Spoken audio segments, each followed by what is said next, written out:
2014's Plants vs. Zombies Garden Warfare was a pretty competent online shooter, especially given the odd combination of franchise and genre. While it may have been lacking in game modes, the match types, classes and maps it shipped with were well designed and bursting with personality.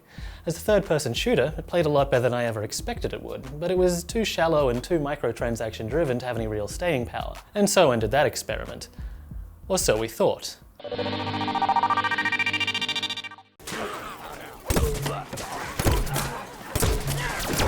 When EA announced Garden Warfare 2 for 2016, my first and only question was, why? What possible value was there in extending Garden Warfare out into a multi-title franchise? Turns out there's a lot of value, because Garden Warfare 2 is great. Just to recap, Plants vs. Zombies Garden Warfare 2 takes the conflict, characters and art style of the hit 2009 tower defense game and applies them to a third-person online team-based shooter.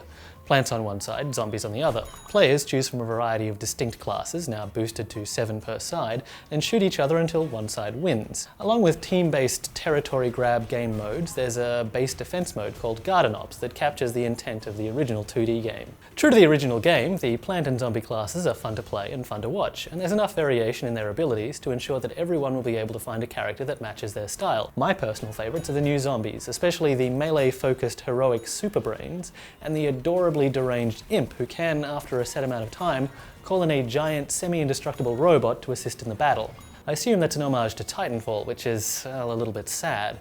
Moving on, developers PopCap have taken the time necessary to make Garden Warfare 2 feel like a complete experience. There's a single-player campaign that may not offer much of a challenge, but does a good job of teaching you the basics and allows the devs to showcase some clever variants on the core gameplay, including a plant level that recreates the aerial support mission from Call of Duty Modern Warfare, except this time around your bomber plane is made out of a giant corn cob with a massive smiley face. So it's a vast improvement on the original in every way.